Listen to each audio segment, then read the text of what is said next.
I think we can start. I would like to welcome everyone to this webinar, and I would like to propose a little bit of housekeeping rules. It's a very informal discussion today. We will be trying to help you understand what is the New Learning Club in our vision, and we would like to learn from you, all who participate today, how we can make it really useful and very relevant to what you do in your work. And also, of course, we would like to structure our future work based on today's kickoff discussion. And my name is Olena Bech, and I am the thematic leader of the a team which is called Creating New Learning at the European Training Foundation. We are dealing with the issues of innovation in teaching and learning, and what we are doing today in this webinar is very much relevant to this very important topic of innovation. I would like to tell you quickly a little bit the thematic scope of what we do. And let me just mention that we are working on the innovative angle of teaching and learning.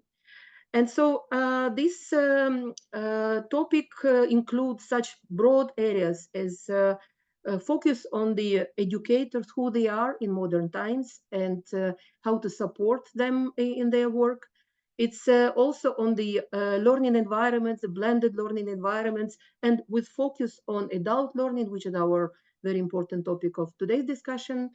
We also support educators and learners and all who work in the lifelong learning span of our lives, focus on personalized and differentiated learning, on the pedagogical aspect of it.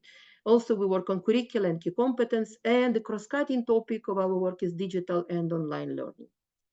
And if you would look at the how we do it, we would like to show you a little bit where the New Learning Club falls in. Can we have a next slide, please? Yes. So we look at the research about innovation in education, and we use the result of this research to produce tools for educators and to support educators with different guidelines, etc. We collect innovative practices. We also provide advice, and we work with educators on exchanging the best practices on digital and online learning. And also we have this very interesting part of our work, which is called Community of Innovative Educators. And yes, please, next slide. Community of Innovative Educators is the community that we launched about 2 years ago.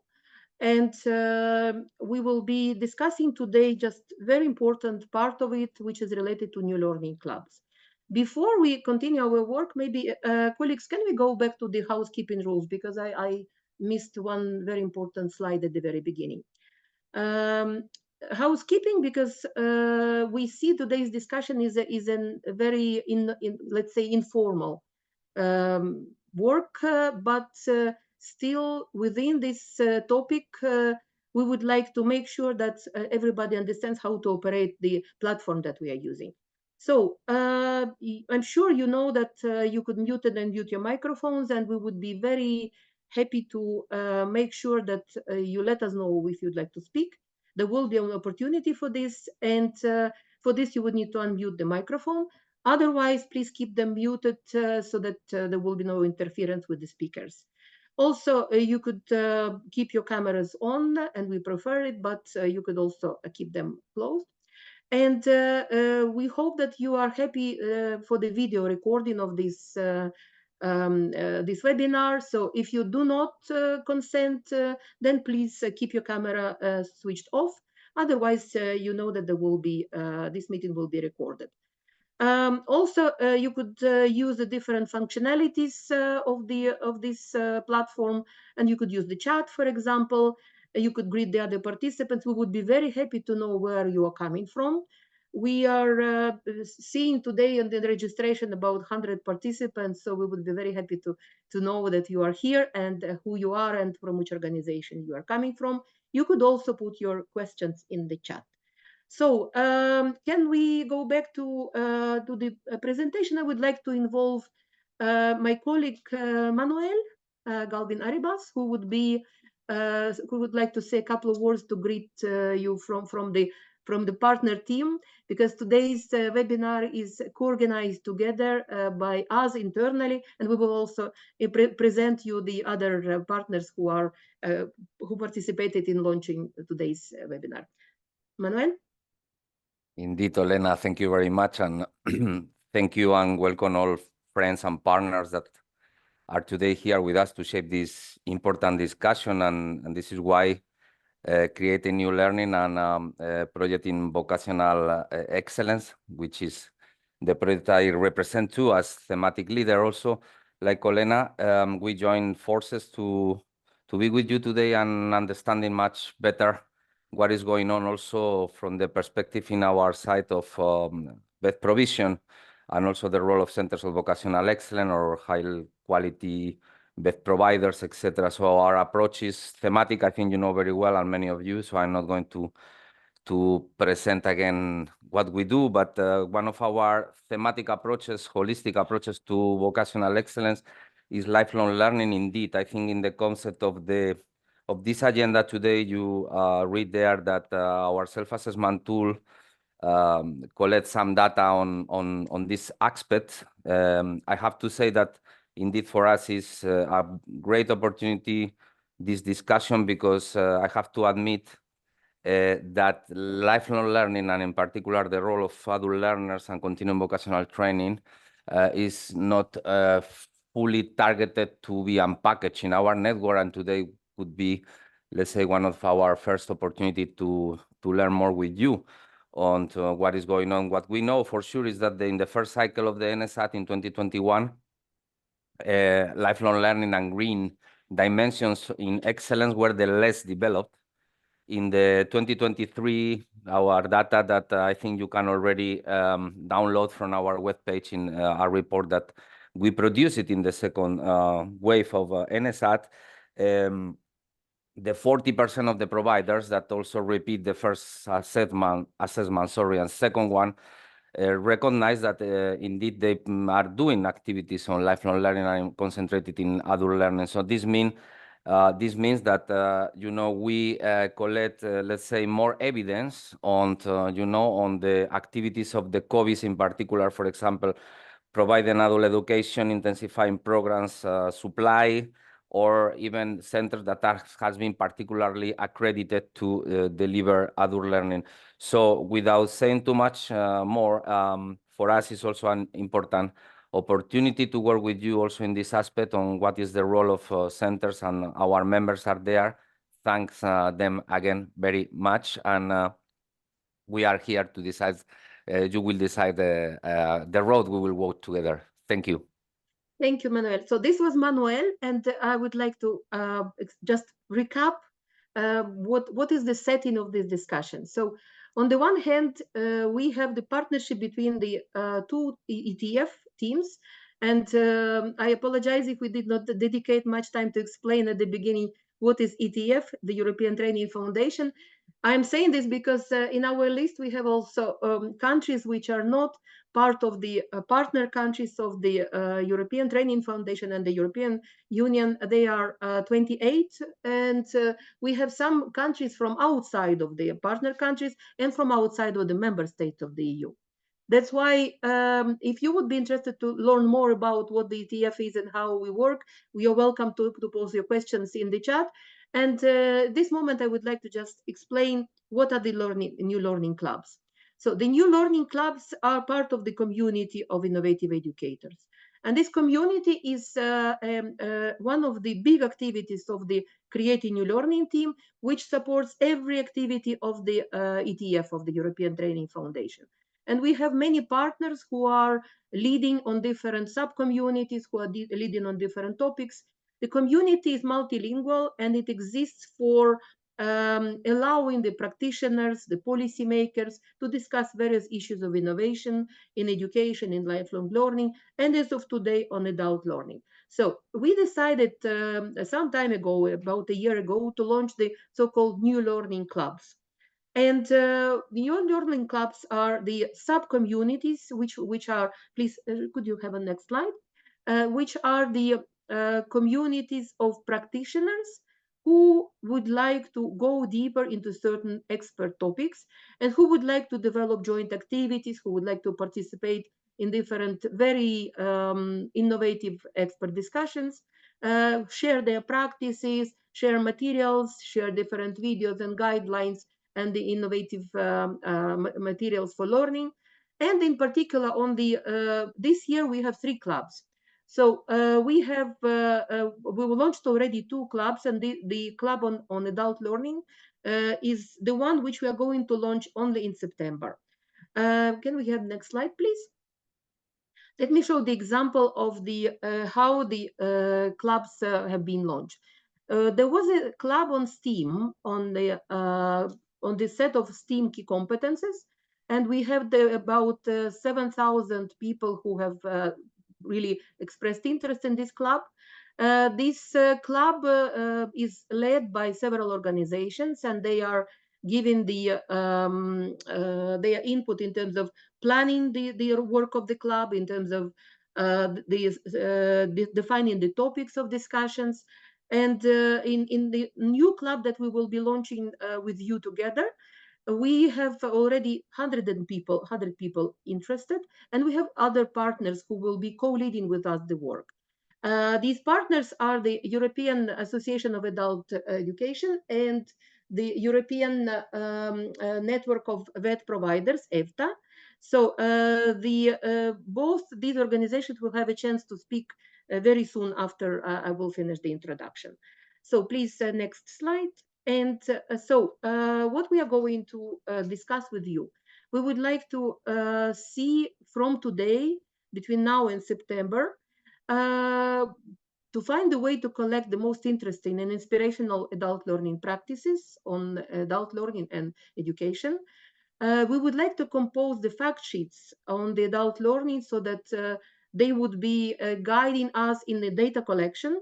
And also we would like to plan our activities to support the dimensions of adult learning with specific emphasis on the capacity of vet providers to engage in provision of adult learning. So that's why this activity is launched together by us who are working on the tools and methods and innovative practices in education, and the COVS network, the project, the NA project, which was represented by my colleague Manuel.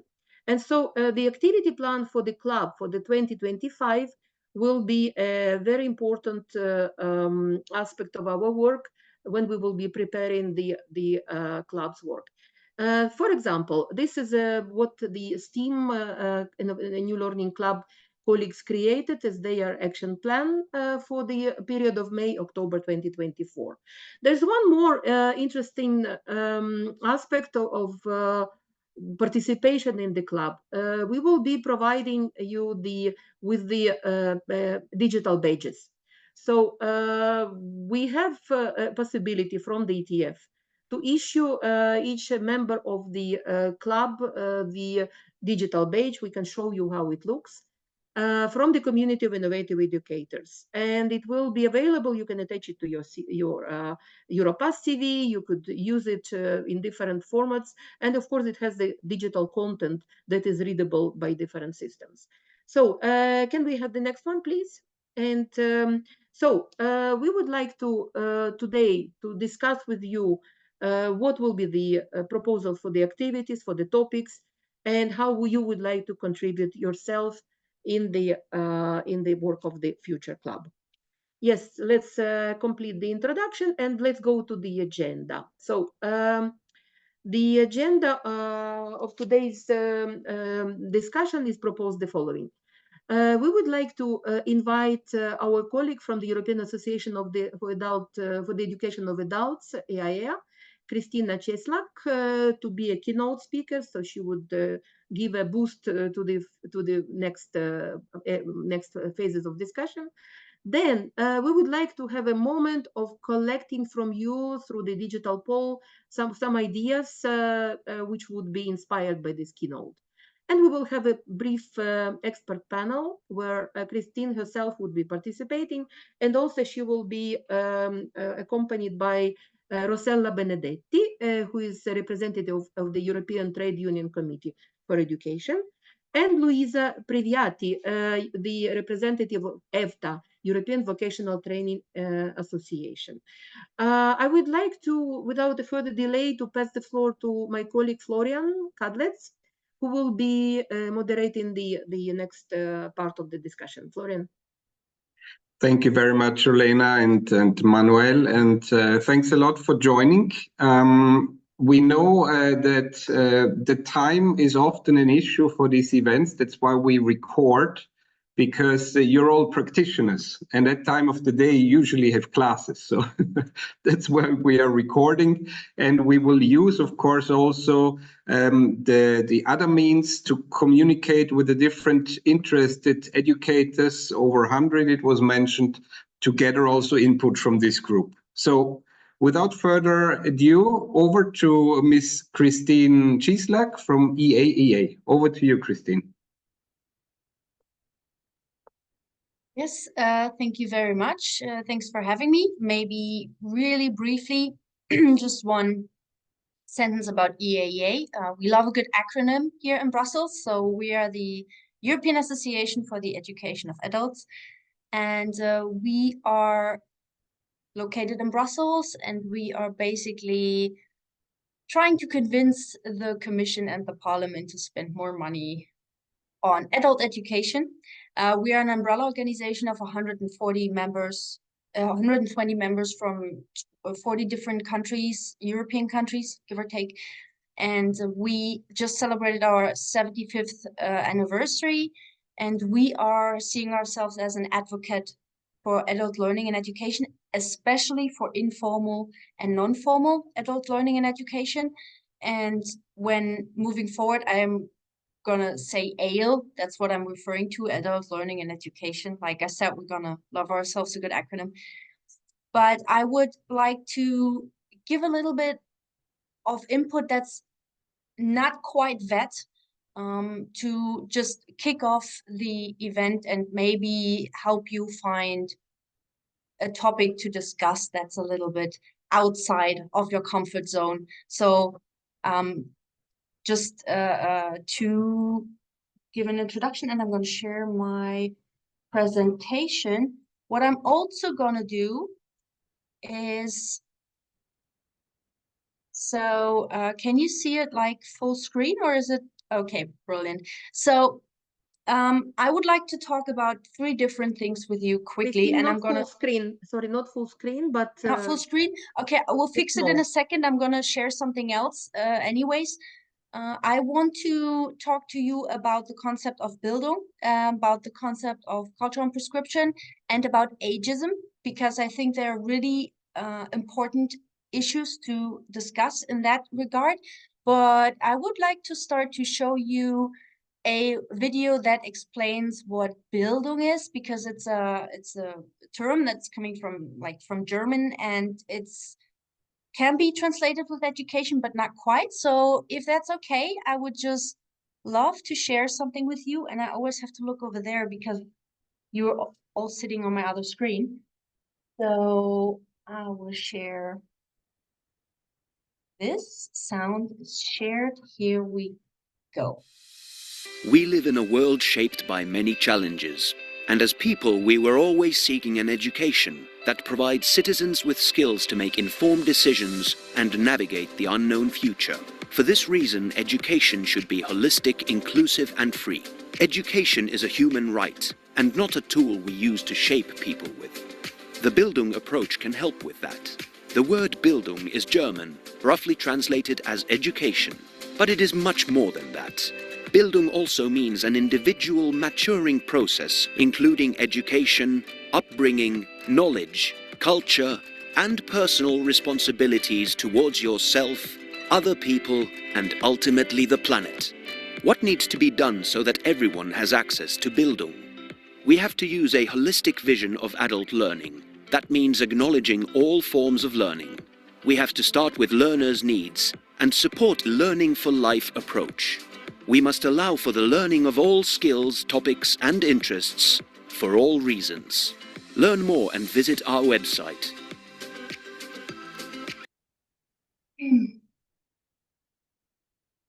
So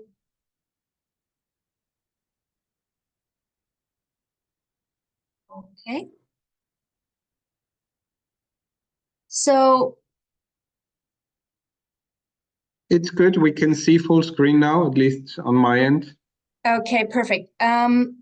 So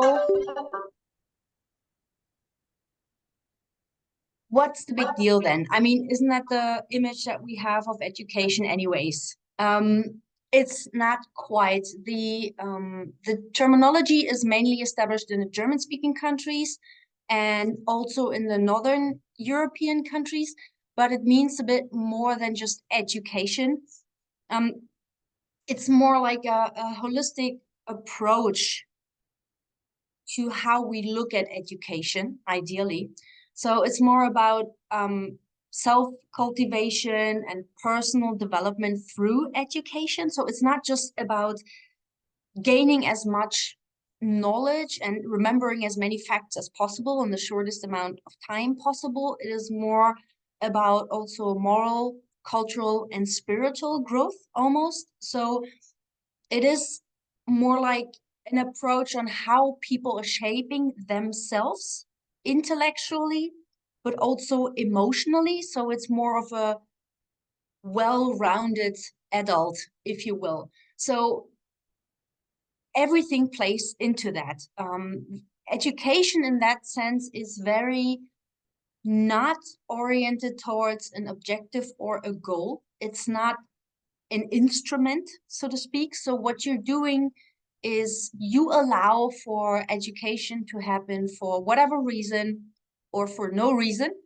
And it is including knitting, cooking, rock climbing. So it's about physical education, it's about mental education, it's about learning another language, although you don't even planning on going to Spain, but you're learning Spanish. Why? Because you want to. So that's basically what it is. Everything goes into there, and there's no hierarchy of knowledge, so to speak. And it stems from the Enlightenment and Romanticism period. That's a little bit more focused on individualism. So the learning urge comes ideally from the person within. And the concept itself also emphasizes lifelong and life-wide learning. Life-wide learning, I already explained, everything you want to from all aspects of life, not just what gets me the furthest within my work employment, or what gets me into the labor market the fastest again, what can I learn to get there? It's just learning for whatever reason. So in that, humans are aiming to develop better critical thinking, but also to become more engaged. The more you are well educated, the further your interests are, the more you can become engaged in society, in culture, in civil engagement, or any other aspect of your life. And it's also, this approach to learning is also to increase your sense of responsibility, if that makes sense. So the better you're educated you are, the more aware you are, the more responsibility for yourself and for the society you're living in you are showing. So why is this relevant today? Like I said, it stems from a historical context, but the world we are facing right now is getting smaller. That means everything is more global, everything is more accessible, we can communicate faster, and the world is more complex. We have to deal with much more different things in our lives than 200 years ago. So we have to be able to self-inform ourselves, to keep learning, to learn how to learn, and be culturally and morally educated, aware, and secure in ourselves. And therefore, these skills need to be developed first. So this is why it's a relevant concept for us today. That would be one way to look at education and the way we talk about it. An area where that might be useful to make use of is in terms of culture and prescription. It's a related aspect is also social prescribing. I'm gonna use now the term culture and prescription. So what is that then? So it is a form of state or region prescribed cultural activity.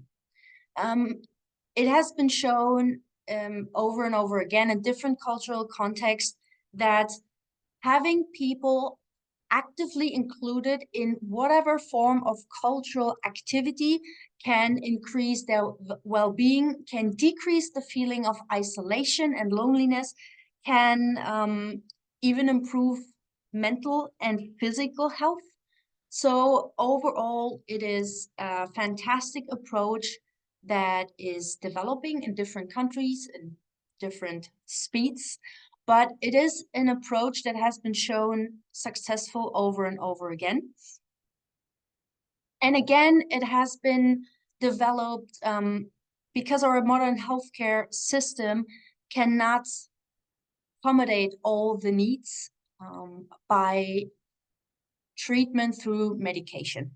So we developed different therapeutical approaches, whereas culture on prescription can either be provided and offered preventively. So if you want to support people in getting building resilience, feeling better included, contributing to mental health, but you can also use it for reintegrating people that have been formerly incarcerated, people that have shown mental illnesses, people that are recovering from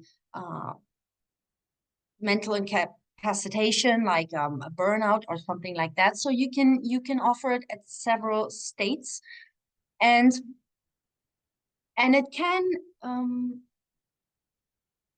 collaborate and come together with traditional medical treatment, but it is also not necessarily something that should only be seen as in a pathological setting, but also it is offering a lot of potential, and yeah, it can be preventive, like I said, and show betterment. We ourselves have implemented a project. I might talk about that a little bit later during the panel discussion, but we have done piloting courses for culture and prescription in 6 different countries, and we had great successes. We were able to statistically significantly reduce the feeling of loneliness in the participants. We focused on older participants, and they showed a significant improvement in their well-being and in their resilience, especially after being isolated due to COVID. So that is a great topic, a great focus to discuss. And that is also something, not just how we approach the idea of education, but what we do with it concretely. And then moving on to why that is necessary, that we look at education, how we look at it and how we approach it. Well, one problem that we're facing is ageism. So, definition: perpetuating stereotypes and discrimination based solely on age. That refers to young people as well as old people. It means that we have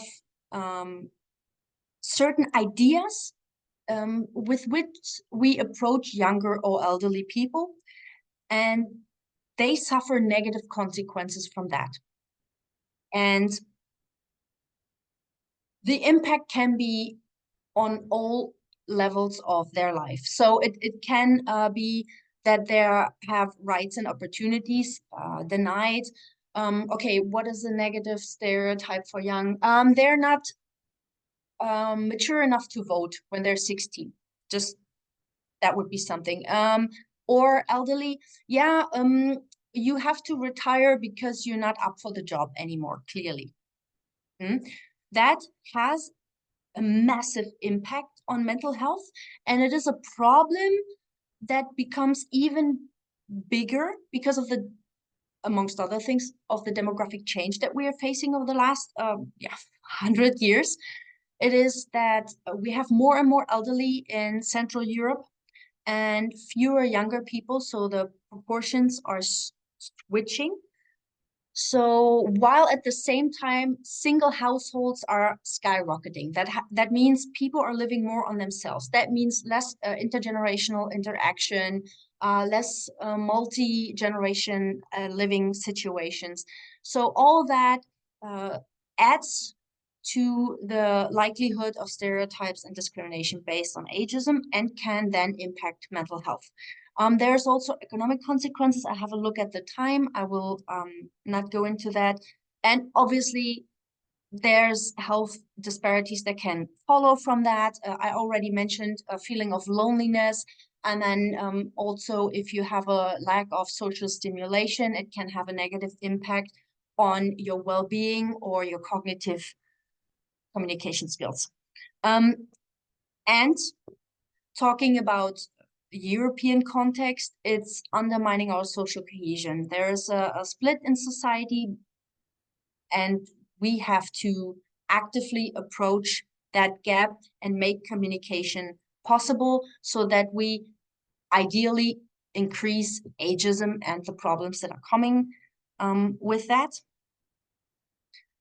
This being said, ageism is a problem that is not only affecting the pride of grandpa or is having grandma's pearls clutched. No, it is a problem that actively harms our society and has concrete social implications for us.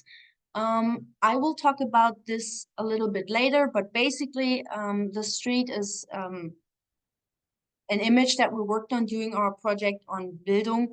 And it basically means that we have to critically reflect on how we approach education, lifelong and life-wide education, that we are having the correct mindset and political and the right policies in place to fund, support, and facilitate education, that we are not playing into these stereotypes and that everybody can benefit from them. And I'm just going to shut up. Otherwise, I'm going to talk until tomorrow. So I can't see the others right now, but I'm done. Thank you. Thanks a million, Christine. It was very important for us to ask you to have this keynote at the beginning because we wanted to open our minds to the whole spectrum of learning. When we talk about adult learning, as Christine rightly said, we need to look at all learning that takes place. And just to highlight 2 points that are really important, I think, from your speech, it's not only about technical learning when we talk about adult learning, even and especially when we talk about the famous up and reskilling for professional reasons. No, it's about personal development, a holistic approach to learning, to have this whole life skill topic that is so famously discussed, included in our discussions and thinking and practice. So thanks a million, Christine, for this, and we will continue the discussion. I would like to give the floor now to our participants and kindly ask Erica to start a poll. So please look at the chat or use the QR code here, or type in the menti.com in your browser and use the code. We will have a couple, 2 questions for you. And the first one is, what are, in your view, the most important topics that the club should focus on when we exchange and want to learn from each other? Florian, try to move away from the microphone because there was a distortion of the sound. Sorry for that. So you see the question here. Let us know what are the most important peer learning topics the club should focus on in your view.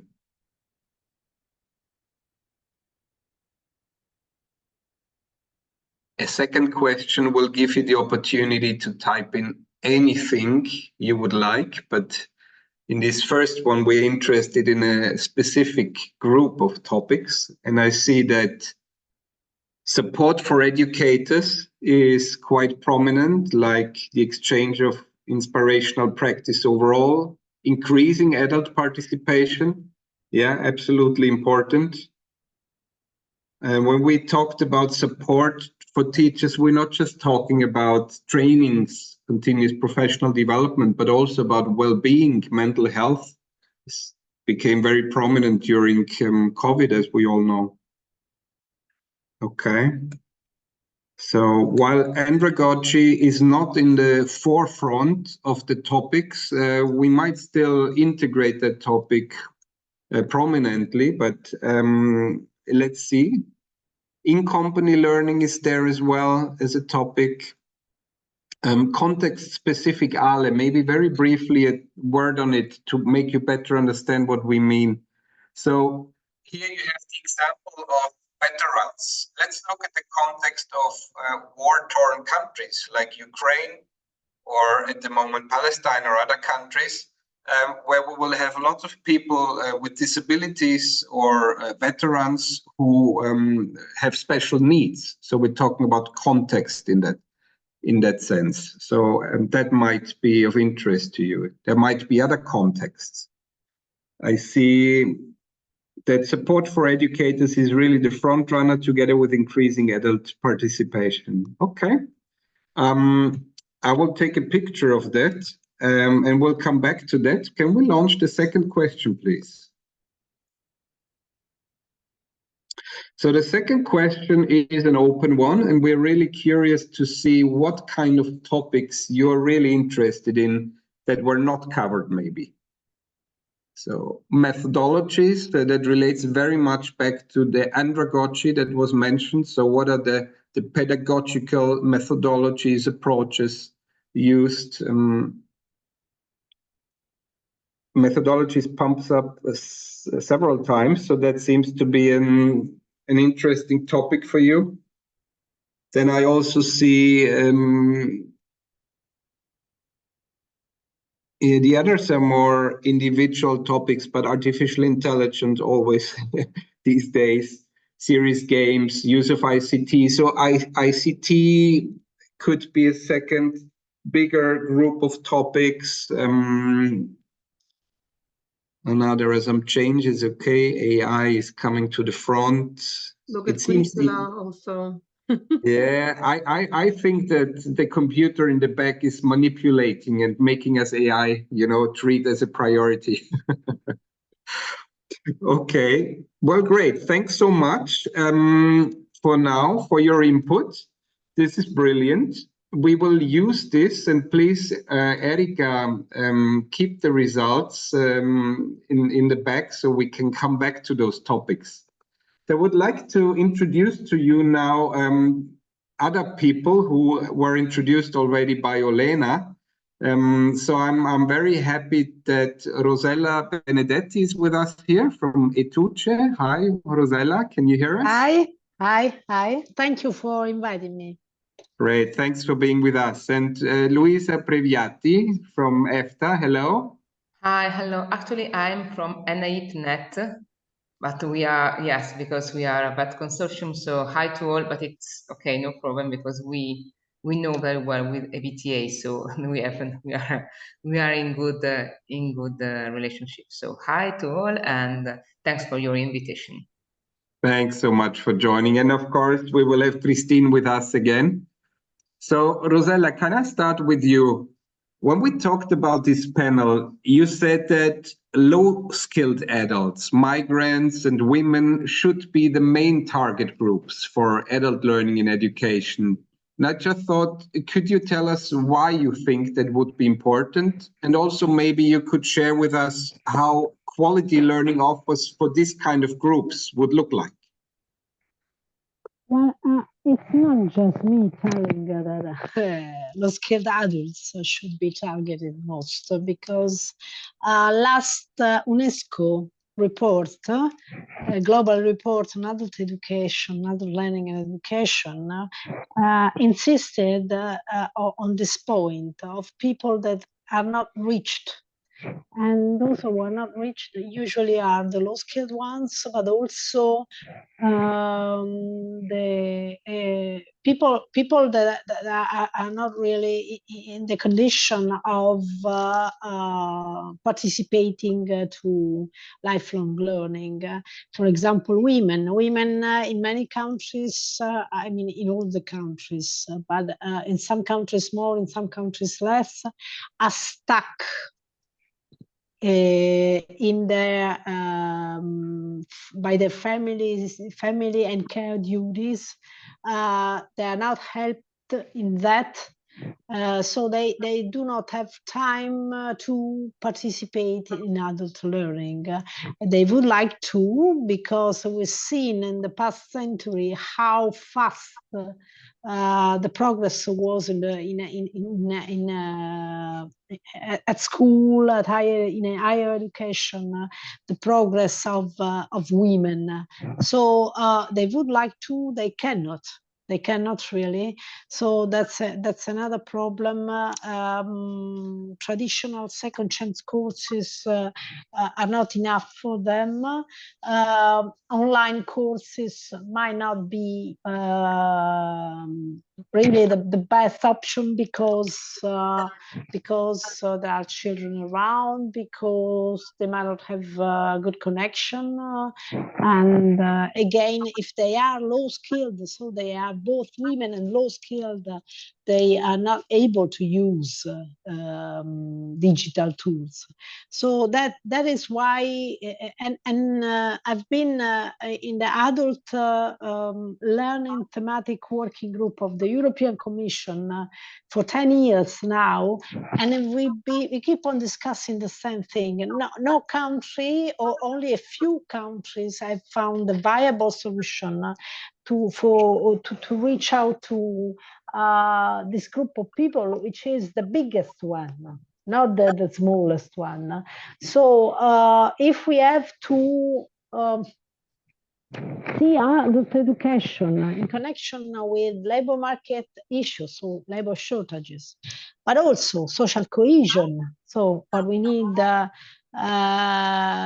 to preserve social cohesion in our countries, avoid outbursts of violence or of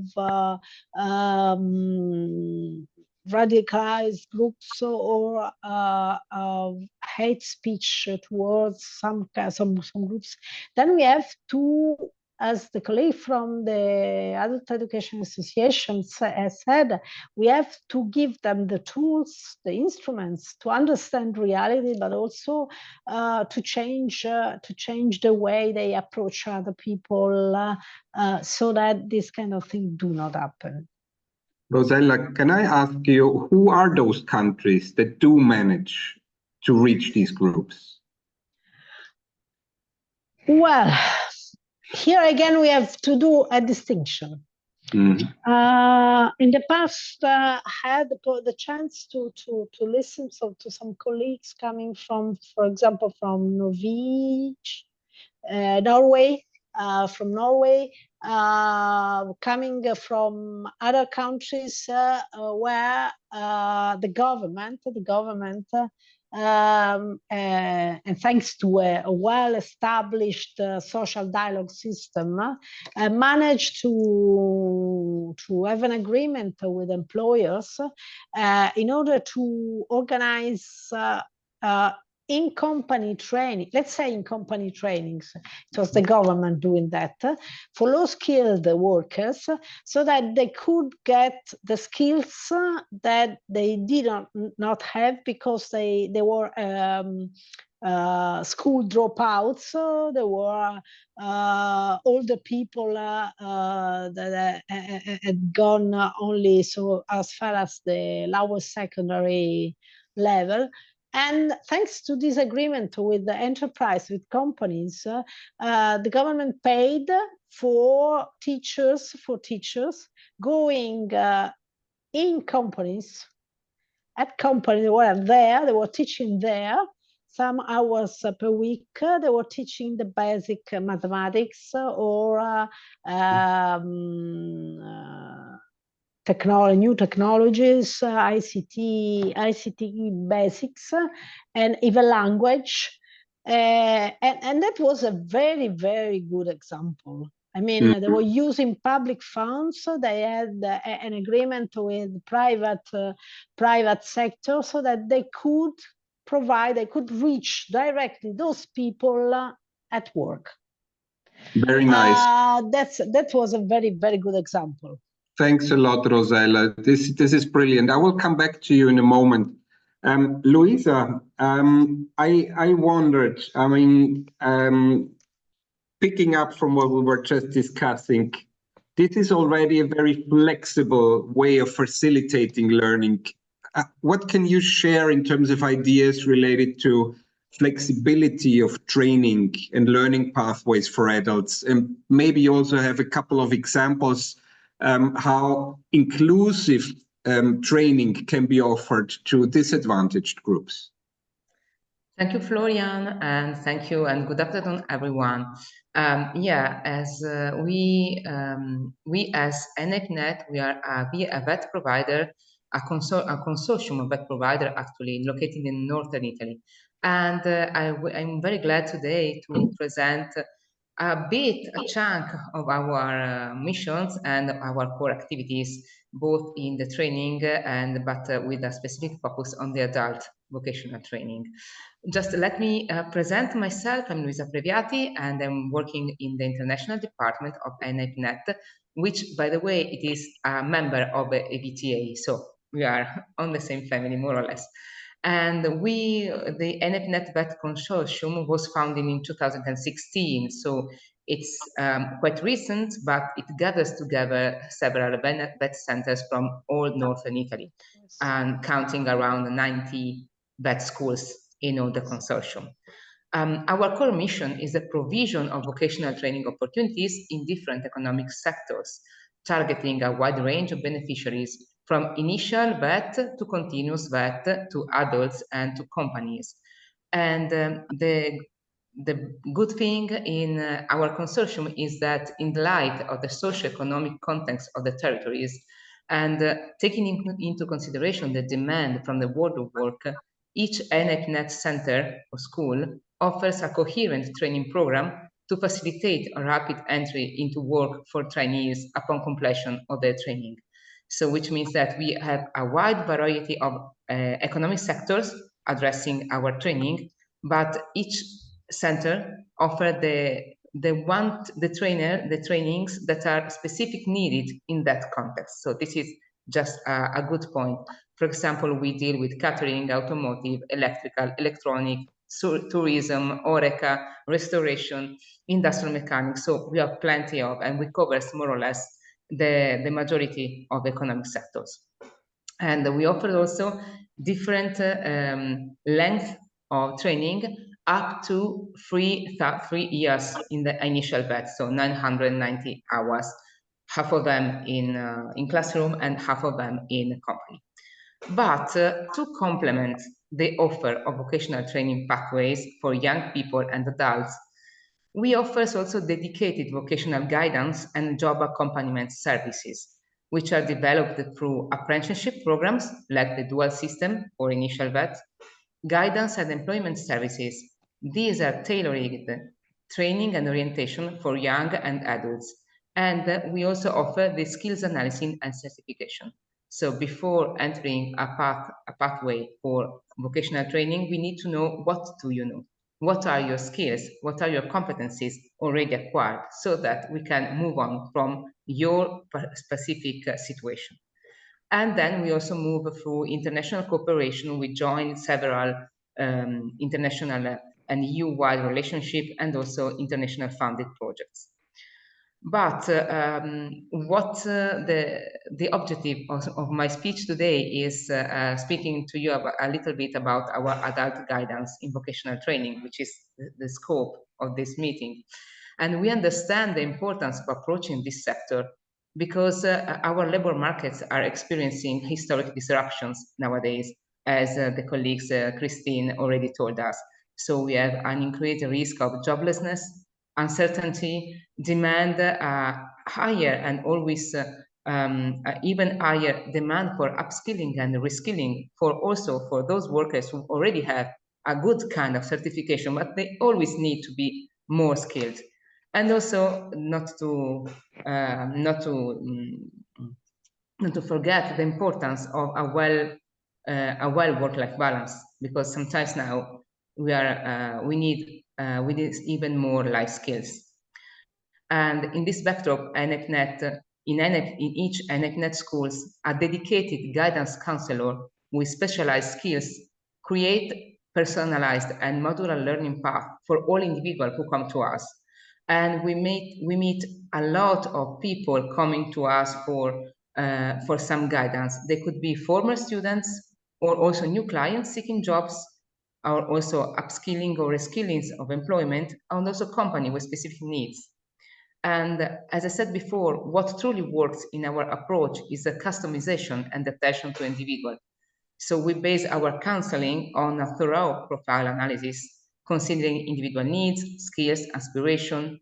We also factor in available active policy tools in order to try to match with market opportunities. And in the guidance activity, we encompass periodical meetings, dedicated coaching sessions, and a final assessment for evaluating how the person, the individual, was treated. How do you feel about it? But we focus also on inclusivity, because we notice that there are a lot of adults in disadvantaged situations, like low socioeconomic backgrounds, unemployment for short and long term, disabilities, single parents too, which is also a disadvantaged situation, immigrants, refugees, early school leavers. So there are many categories, and we offer for them additional guidance services beyond our core program. So trying to leverage active policy and cooperate with companies to create opportunities, dedicated opportunities for them. But speaking about something practical, I would like to give you an example of what we are doing, for example, during our international cooperation in flexibility and inclusivity. We just closed a project, an Interact project, which was called In Situ project. And this project focuses on gender participation in the labor market, because sometimes also being a woman can be a disadvantaged situation in certain cases. And this particular project approaches this target and exemplifies the power of a modular guidance approach, targeting long-term unemployed women, in situ provided a flexible program encompassing individual empowerment, business idea development, and intergenerational exchange. And each participant, there were 50 participants of this project, can choose among 3 macro areas of training according to their needs, according to their situation and their desire. And this modular structure allowed the participant to progress at their own pace, adapted content and delivery based on their needs. And for example, this program addressed also specific challenges normally faced by women, like empowering to overcome economic, social, and cultural barriers.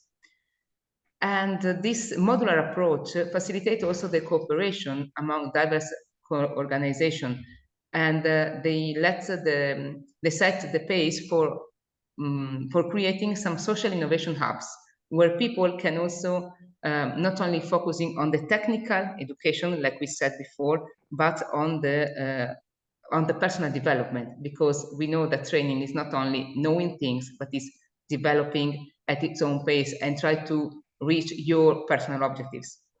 And just speaking for results, upon 50 women participating, 42 got unemployment after this project, and 7 new businesses were established. So it was a great success for this project. And coming to an end of this general presentation, we are ready to cooperate with the EU fellow vet providers, because we know that only cooperating in this field we can reach great things. And yeah, we would like to share again, and also to know from you which are the new best practices and new things for shaping the future of this vocational training for adults. So that's all from my side. Thank you. Thanks a lot, Louise. I think we really have a clear red thread so far. There is definitely an emphasis on focusing adult learning and education on disadvantaged groups. You mentioned women, we mentioned low-skilled. The other aspect is, again, it's like customizing adult learning and education to needs. So I think these 2 topics really come out very strongly. So I would like to put the question back to Christine now, who started our exchange today, and ask you, like, from your insight into EU policies, but also into member state policies and practice, what are the core challenges to adult learning and education? And maybe also you have 1 or 2 inspirational practices, as we heard from Norway before. Yes, so in terms of policy, the challenges that we are facing are that the education sector in general, but especially the adult education sector, is very diverse, very diverse. So when we talk about school education, when we talk about higher education, even when we talk about vet, there is some chance of generalizing. There's some chance of centralized approach that you can completely throw out the window for adult education, because there's like just the fact that education is still in the to the responsibility of the countries or even the regions in the different EU countries. There is like a massive diversity of needs, challenges. And what came on top of that after COVID was that the vast majority of on-site education offerings that we had shut down. Because a lot of them are based on, they have to self-fund, so they offer courses. And if nobody comes to the courses because they're not allowed to, because there's a pandemic, then things shut down. So we had a massive loss of education structures. Things that needed decades to evolve and develop, they were just lost. And it was also not possible to regain them, because once built back, they're you can't recover them because there you go, you have everything online now, so you don't need the structures on site. So you do have a loss of structures, and you have a vast variety of needs and challenges and issues. So it is that these are the problems, like a small amount of them, and then where you would have to leverage would be funding, because that is, when it comes down to like rules and regulations, there's only so much the EU can do. I'm always talking EU because that's where we are located. So there's only so much the EU can do. So it all comes back to funding, right? And then you have to, for funding possibilities, you have to set a common set of rules. And there you encounter the same problem, like what kind of rules can you impose on everybody who wants the funding European-wide when there's so many individual situations. So there is a lot of challenges, especially or typical for the adult learning and education sector. And another thing I would like to just mention is that what I just brushed upon when I was talking about Bildung is that in Europe we have, because we have such a strong lobby for that and higher education, which is a good thing. Don't get me wrong, education for everybody and all the time. But there's this tendency to attach an economic value to education, or a return in investment, or an investment into the future. So there's always this lingering need for justification, which comes with its own set of challenges. Now, for a good example, I would like to talk about culture and prescription in Ireland.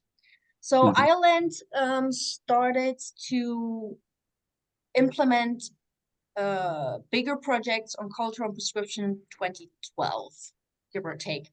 And there was quite organically a spread of these initiatives between the communes, cities. There were different initiatives, funding programs that were acquired, and things extended to a point where 2 years ago, 2021, 2022, they actually developed a national-wide framework. Let me just check what it's called again. Prescription framework. So it was lifted within a decade from regional level to a national level, where now there is an awareness and an understanding of prescribing culture or social activities and how that can benefit the individual and then in the long run society. So that would be a good practice example where relatively quick, if you look at it, obviously there's a bigger picture, things have happened before, but just for the sake of the frame we're talking right now, to simplify things in a relatively short time frame, there has been a structural awareness developed on why this informal and non-formal learning, adult learning, can be beneficial. And this is a good practice example, just to give it to you, where I'm located in Belgium, have quite a lot to learn from, because we had last year, there was a big media circus, I almost want to call it, because the capital's government introduced culture and prescribing. They would give out vouchers to individuals to visit the museum for free. Where you would say, oh, that's nice, but it was incredibly limited to who was able to receive it. It was just a handful of museums. It was for a very limited time, and just visiting a museum might not be the best for the target group, especially when we're talking about people that are only leaning back on a basic education. They might not interested in visiting a museum. So there's on a good practice side, example side, there's Ireland that established a very broad access to culture and prescription, and that includes theater groups, painting classes, choirs, singing groups, and these kind of things, to offer people the lowest threshold approach possible for what they need.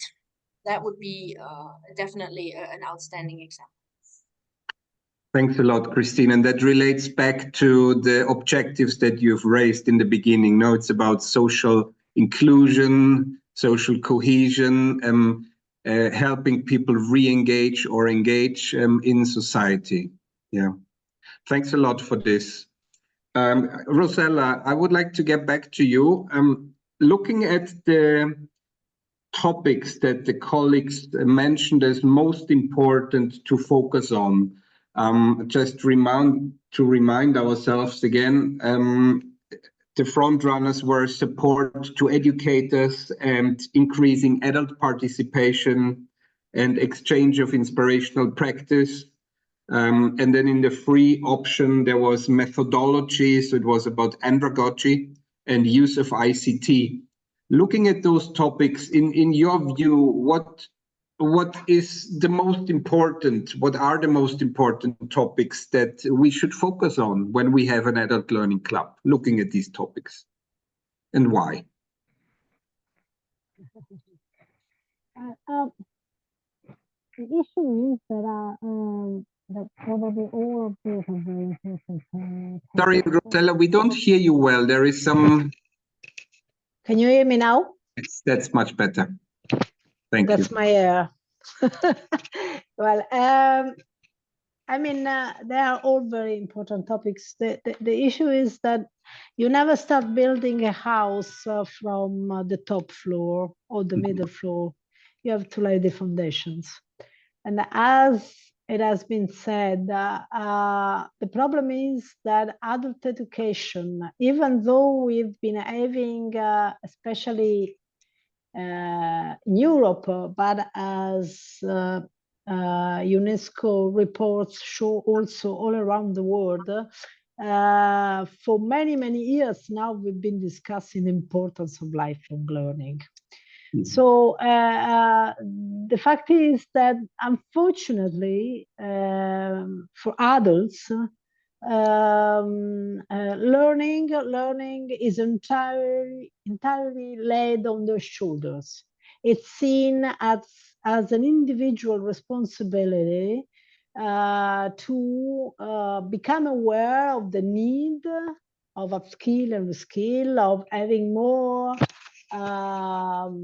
cultural education, more knowledge, even for their own well-being, and not just the job for the labor market. And so, since it is seen like this, the structures that are available for those who need most, who need more support, are very, very limited. The colleague from EA, Christine, she has referred to structures that have closed down due to COVID. I mean, it's only due to COVID. It's also due to the widespreading digital solutions. Even though there are reports, there are let's say opinions coming from OECD, from UNESCO, show that digital tools are not good for people that haven't got the basic skills to learn, because this is why we are discussing disadvantaged group, because these are the ones who have not the basic skills to learn, and they need that. So what I would like to discuss, but of course this is not the place, because we are not, or the people here are not policymakers, unfortunately. They can, let's say, lobby, they can do some lobbying, but are not policymakers.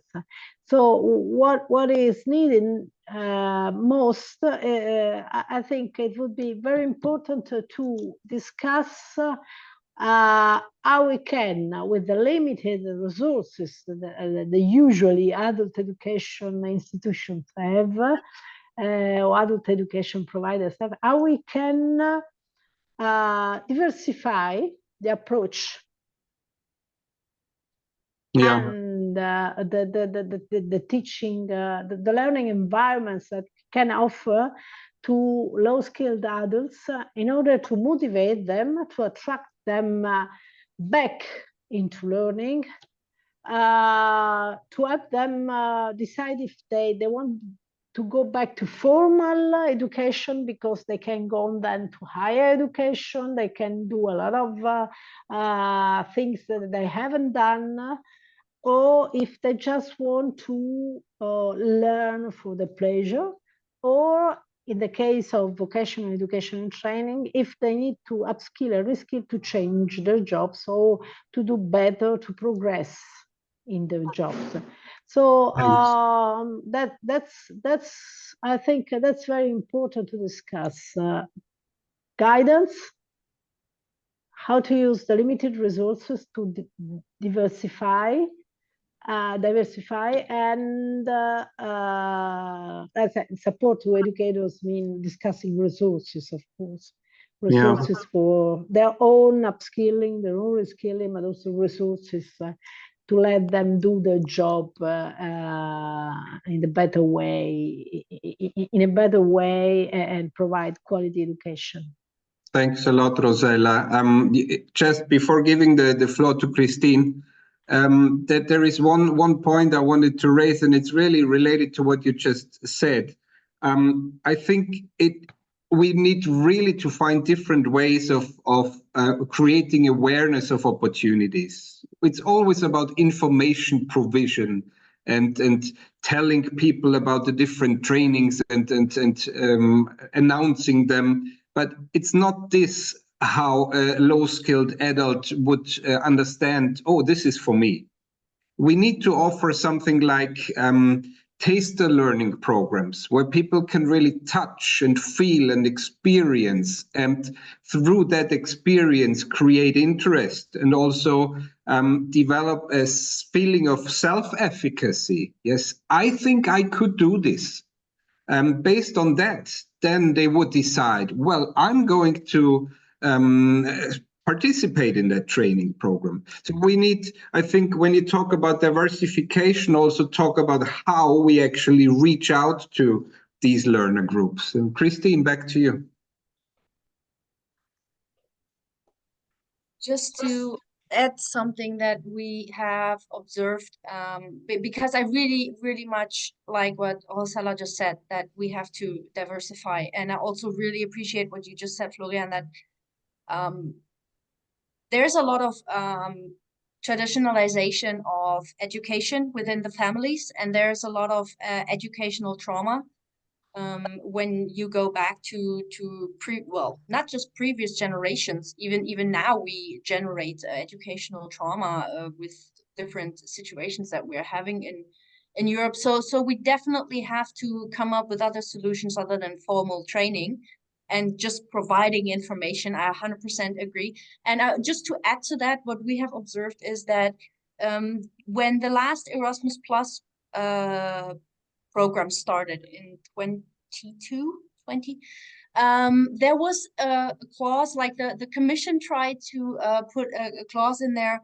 Don't quote me on that. It was something like learners with not with special needs. It was not that the learners themselves had impairment or special needs, but there were like they had a special need or a higher need for being supported in learning. I don't know what the exact phrasing is. And all the national agencies from the Erasmus Plus program were requested to define what those special needs are for their own country, and then communicate that to the applicants. So it was like basically the communication was like, yeah, you get extra points for your application when you have a special request or a special need to be supported in your learning. And all the applications from people with special needs, they just plummeted. It's just because nobody wanted to put the label on themselves saying, I'm in special need of being funded and supported. And so nobody wanted to have that like label on themselves. So it backfired. So they took it out the very next year.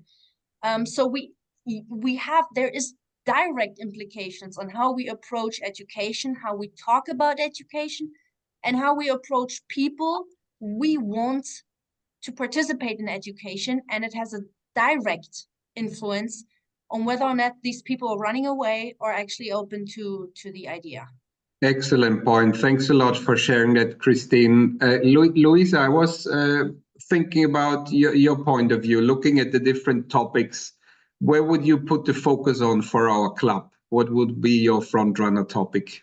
Yeah, actually, there are all good topics, and I like very much the updating and the other things, the deepest thing that says both Rosella and Christine, because actually I think that it's quite predictable, saying that the main point of this adult training is letting and increasing the adult participation. That was the both of them saying.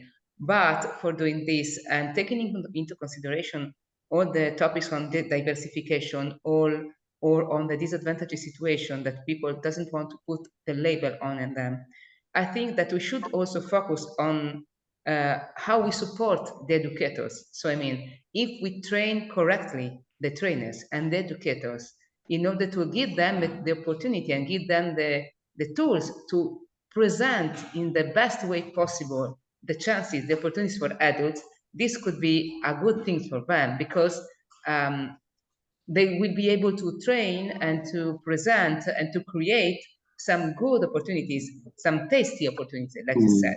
And beyond them, also the exchange of practices between that provider is essential, is mandatory, because we can grow only if we create a community, educational community. So these are my points. I mean, 3 points, but I think they more or less encompasses all the other things that we have already said until now. Thanks a lot to all three of you. Maybe quickly for our participants. So as you have noticed, we did not see zoom in a conscious way into that. We did not focus right away on what can we do at the vet provider level. We wanted to keep it open at this first discussion round, simply for the reason that we don't exclude certain topics that might be of relevance for us. And when we look back at the cultural learning that Christine, for example, highlighted, it can also be relevant to this whole discussion that we have very prominently ongoing at the EU level on having agreements with third country nationals to join the European Union. Yeah. So I think there are many aspects we might not have considered when we thought about adult learning and education in vocational education and training. And let's be open to all of this. And I open also now the floor for questions and answers. Please use the chat. And I also see already a hand up. So Elvin, please come in. Just one kind request. Please, let's be short because we don't have so much time left. Thank you. Elvin, over to you. All right. Thank you very much. Hello, everyone. Do you hear me? Yes, we hear you well. Please Great. go ahead. Unfortunately, my camera is not functioning at the moment, but I'll ask my question.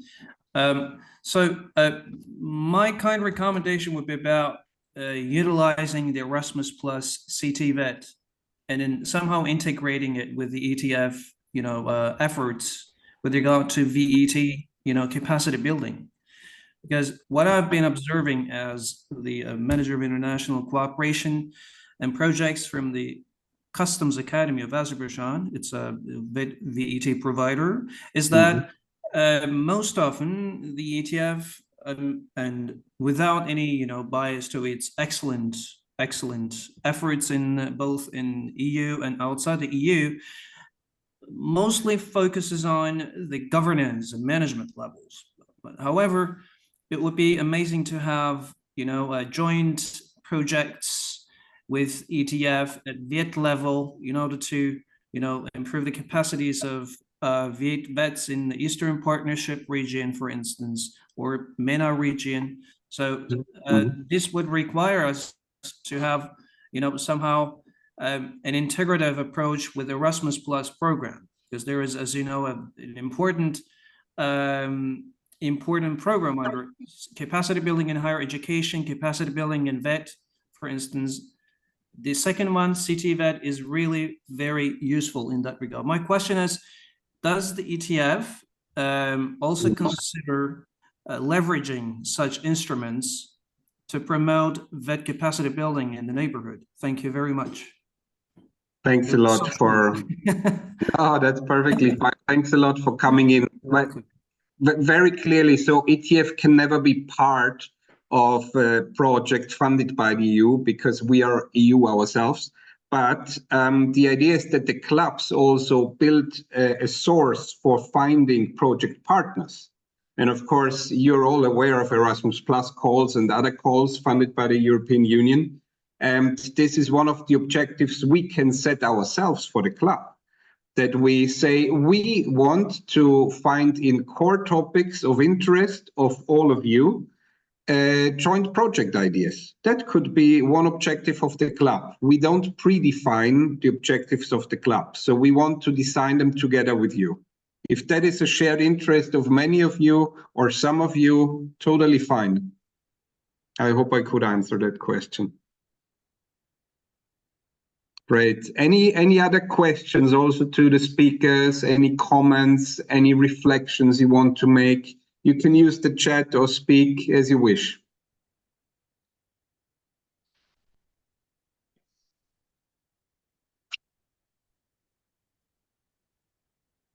Take your time.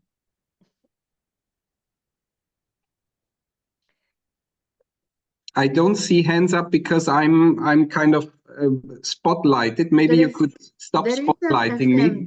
There is a hand, Florian. From Turkey. Great, thank you. Now I see. Okay, Emil, please. Sorry, I didn't see that because I was spotlighted. Please. You can hear me well. Yes. Do you hear me? Well, yes. Okay. Maybe I would like to emphasize something special. Companies to additionally educate their employees. Why? Because they don't have ability to collect special qualification or people with special qualifications. In some cases, they need some additional approach with some additional recognition of technical things or any other activities which are not connected with permanent education. They're connected with special departments which had special tasks. In that case, we had a few months of collaboration with them, and they have an ability to upgrade their knowledge, which is really important for their activities. And that is interesting in this adult education case as something what they would like to finish really fast, and they would like to change the structure of the people when they do not have a correct qualification of that person which is able to do something, but which is not well prepared for some kind of activities. And that happened in our school. I'm from sorry, I didn't I'm from technical school from Serbia, and we had this kind of collaboration with different companies, and that is special case. These are not persons with disabilities or some difficulties. This is ordinary case when we have someone who is ready to work, but do not have some skills or do not have special knowledge necessary for some of these jobs. And in that case, we are trying to fulfill all that things. And this was really helpful, and with full success, we did it. Only I would like to emphasize this. Thanks a lot for this short presentation. No, excellent point, and it is a relevant contribution of VET providers to enhance the upskilling, reskilling of people to work together with companies. Very good point, and I think it was also, let me just cheat, mentioned in the, yeah, it got quite a lot of rates also in our small poll. So in-company learning was also an issue. Flexible learning offers were raised as topics. So definitely, yeah. Thanks a lot. Any other comments, reflections, expectations?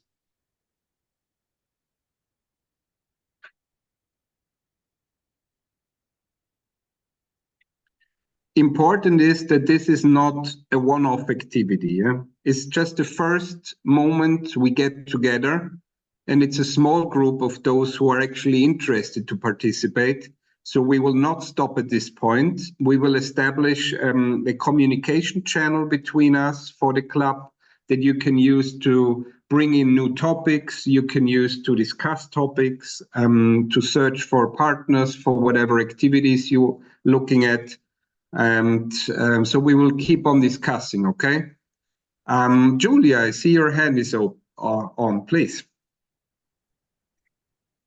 Can you see me? Good afternoon to everyone. You, please. Good afternoon to everyone. I'm very happy to be here. I just wanted, if I may, Florian, advertise an initiative that we are organizing, and that is actually in line with the discussions here, although it has a more specific focus on career guidance. Next week on the 25th in the morning, we have a 1-hour session called Community Meetup that is organized by us, by EFTA. It's part of our annual program. And as I was mentioning, it focuses on career guidance, especially for adults. There will be, Florian will be there also as a speaker, and he will give a short presentation about career guidance as managed by ETF, and also it will tell a little bit more about this initiative of the new learning clubs for our members and partners who couldn't join today. But then we also have other presentations from members of the EFTA network that are going to present their initiatives on career guidance. Our purpose is also to try to launch a little bit of a debate. We don't have much time. We want to keep it short, 1 hour maximum, but also launch a little bit of a debate, collecting some inputs and see how we can support also the dynamics around career guidance. So I wanted Julia, yes? put the link in the chat. Yeah, and I will. Also send me again maybe all the details so we can share it in an email afterwards with all the details. With great pleasure, Florian. I will put the link to the agenda in the chat so that everyone that is interested can join us. Fantastic. Thank you so much. And I'm Thanks to you. Thank you. Looking at the time, I will hand back to Olena and Manuel for a closure. Want to thank all of you for your participation, and please see it as a collaborative exercise. It's not us telling us what to do. We want to listen to you and see what is relevant for you and do something useful together. Over to Olena and Manuel. Thank you. Bye. Thank you very much, Florian. Let me just mention a couple of keywords that I captured from the discussion today. It was amazing because we were discussing adult learning, and it took a very human dimension. It was very interesting because we need to remember that when we talk about adult learning, it's all about individuals. It's about their lives, it's about their personal situations, it's about their career aspirations. So it has to be very much personalized and differentiated approach. So this was a very important message from all the speakers. And also, I think, so talking about who are these individuals is attracting them back to learning. awareness of who they are. As Florian says, it's about me, you know, and that's also support with respect, with inclusiveness, looking at all the specifics like gender, age, etc., providing guidance, and really being strong on helping to develop key competencies that would help these individuals in managing their careers, in achieving self-efficacy, and all the other aspects. And also it's about where the learning and how and what for the learning will be taking place, about learning environments, about diversification of the opportunities for learning, bringing everybody's efforts together for upskilling, and for also, let's remember, we did not mention this, but maybe it's an important aspect, assessment of key competences, all the possibilities to recognize prior learning, to validate the results of non-formal learning, maybe using the micro-credentials, as we are working on them, we can dedicate one of the discussions to that. And finally, it's provision systems, the empowerment of providers, also letting them talk to each other and designing the system that would allow individuals to enter into one door and then find their route, their trajectory through all the possibilities, all the opportunities for learning, and also the tools. I wanted to say that it was mentioned that there are digital tools are not good for everybody. We have some physical tools for educators that are non-digital that could be used for designing also adult learning programs. Scaffold cards are great. Scaffold cards Thank you. are great. This is scaffold. I did not want to talk about it today, but what I think we are doing in this first kickoff meeting is just to agree that we will keep one of the focuses of three focuses of the community of innovative educators within the format of new learning clubs. We will keep the focus on provision of learning for adults, bringing them back to learning and helping them to stay and to really master their learning throughout their lives. So thank you very much for your inputs. Thank you very much for giving excellent ideas both to the speakers and to the participants.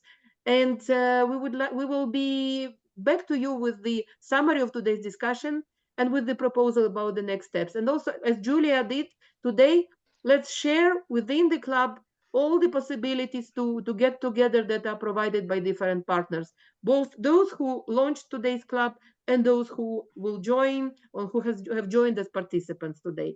I don't know if Manuel wants to say a couple of words at the end, or shall I close? Manuel, are you there? Thank you. I'm going to say, yes, a couple of words, and also building on Elvin discussion he put. As you know, this first session shows our full commitment with international community, European partners, our partner countries, etc., to help on raising awareness on this issue, which also is a matter of complaint for governments, and also our role for sure will be also building with you this awareness, hopefully, on this issue, to talk also about how policies are running. But this is in long-term thinking. Thank you very much. That's all from my side. Thank you. Very happy to be with you. Thank you very much. And we are now closing with a 3 minutes of delay, but we will be happy to reconvene again in the next round when we will be formally launching the club. Thank you. Have the very good rest of the afternoon. Thank you to the speakers. Thank you very much. Thank you very much. Thanks to everyone. Bye. Thank you so much.